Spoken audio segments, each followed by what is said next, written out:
નમસ્કાર. આજે ફરીથી આપણે જનકભાઈ કોટકને ત્યાં રાજકોટની અંદર જનકભાઈ કોટક એક એવું વ્યક્તિત્વ છે, રઘુવંશી સમાજનું ગૌરવ છે અને એમણે પણ જલારામ બાપાની જેમ અન્નક્ષેત્ર, સદાવ્રત, ગરબી મંડળો, અનેક દીકરીઓની સેવા કરી. સમાજની અંદર જેમનું આગવું અને વિશિષ્ટ સ્થાન છે. ઘણા સમયથી રાજકોટની અંદર બહુ રાજકીય સેવા એમણે ઘણી કરી અને ભગવદીય વ્યક્તિ છે.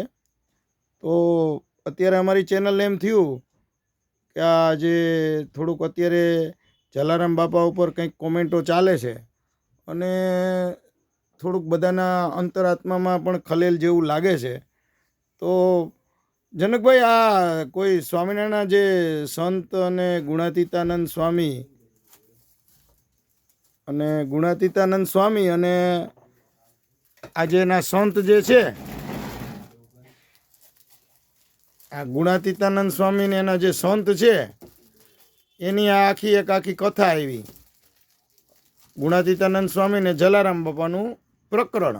અને કોક સાધુ બોલી ગયા. હવે એ સાધુ બોલી ગયા અને એમાં વિવાદ થઈ ગયો.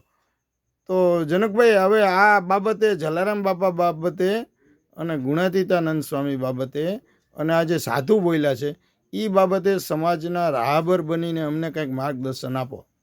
એમાં એક એવી કહેવત છે, જલ્લાતું તો અલ્લાહ કહેવાળો, અમર તારો લેખ લખાણો. બરાબર. એનો અમર લેખ લખાઈ ગયો છે, જે અન્નદાન, વસ્ત્રદાન અને જલદાન આ સંસારની અંદર મોટામાં મોટા દાન છે. બરાબર.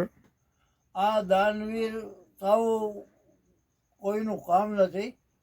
ભગવાનની અસીમ કૃપા હોય એ જ આ પ્રકારે કામ કરી શકે એમ છે. એક કહેવત છે, ભગત ભર દે રે જોલી. બરાબર. જ્યારે દ્વાર ખરા ભગવાન. બરાબર. ભગવાનને પણ એના દ્વારે જવું પડે. હા. અને સૌ કોઈ જાણે છે કે ભગવાન એના દ્વારે ગયા હતા. હા. અને એને આશીર્વાદ દઈને જવું પડ્યું. એટલે ભગવાન કરતા ભગત મોટા હોય છે. બરાબર. એમ સ્વામિનારાયણની અંદર અક્ષર પુરુષોત્તમથી માંડી જેટલા સંત થઈ ગયા એ બધા તપશ્ચર્યા કરી, કોઈ સારા કાર્ય કરી અને થઈ ગયા છે. મારું તો એવું આહ્વાન છે કે રઘુવંશીમાં પણ યોગીજી મહારાજ રઘુવંશી હતા. હા. એ સ્વામિનારાયણ સંપ્રદાયની અંદર હતા. હા.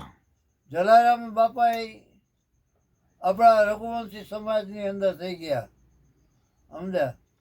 તો આવા તો કેટલાય સંતો રઘુવંશીના છે. બરાબર. અને સમાજના શ્રેષ્ઠી.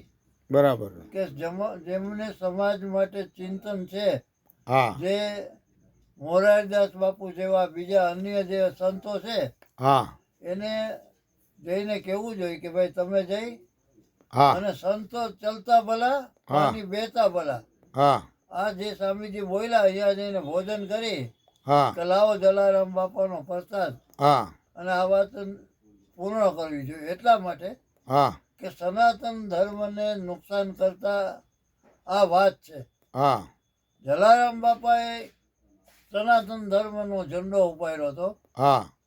સ્વામિનારાયણ સંતોએ પણ યોગીજી મહારાજથી પ્રમુખ સ્વામીથી માંડી બધાએ સનાતન ધર્મનો આ ભગવા ધ્વજને, ભગવા કલરને અપનાવ્યા છે. બરાબર.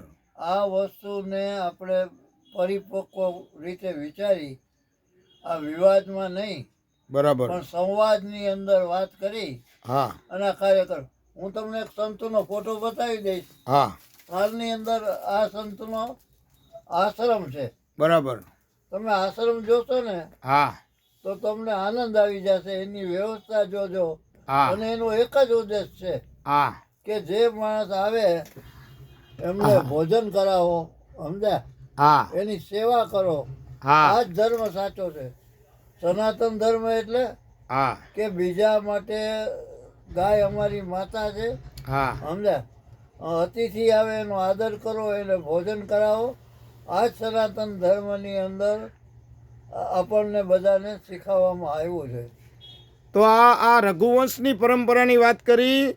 રઘુ રાજા થઈ ગયા, જેના વંશમાં ભગવાન રામનો જન્મ થયો, એવા રઘુવંશી પરિવારના જનકભાઈ કોટક, એણે જલારામ બાપા અને આ જે સંત બોલી ગયા એના વિવાદને નહીં, સમાજને મહત્ત્વ આપવું અને ખોટે ખોટું મીડિયામાં વધારે ને વધારે લોકોની શ્રદ્ધા ઘટે, ભક્તિ ઘટે, સ્વામિનારાયણના સંતોનો પણ જેમ ફાવે એમ લોકો બોલે અને જલારામ બાપાને પછી એ લોકો બોલે અને આ બધા વિવાદ નહીં, સમાજની વાત જનકભાઈ કોટકે કરી. અને હજુ પણ કંઈ રાજા કહેવા માગતા હોય તો કયો. બસ એ જ પ્રભુ પાસે પ્રાર્થના કરી કે આ સદબુદ્ધિ આપે, સદવિચાર આપે અને લોકોને ગેરમાર્ગે ન દોડે. રઘુવંશીને તો ઠેસ પહોંચે જ, હા, કારણ કે એ જલારામ બાપા એના ઈષ્ટદેવ છે. બરાબર. એમ સ્વામિનારાયણમાં મનવાવાળા જે સંતો હોય એના ઈષ્ટદેવને એ માનતા હોય. પણ એનો મતલબ એવો નથી કે કોઈ બી માટે ગમે એવું બોલવું. અર્થનો અનર્થ થઈ ગયો છે. અને આ કોઈ પુસ્તક વાંચ્યા નથી, કોઈને ઓળખતા નથી. આ બે સંતો તો ગળે મળી અને એકબીજાને પગે લાગ્યા હતા, આદર કર્યો હતો કે મારિયા પધારો, જલારામ બાપાએ કીધું હતું. અને એ જલારામ બાપા એમને મળવા ગયા હતા, એ એમને મળવા આવ્યા હતા.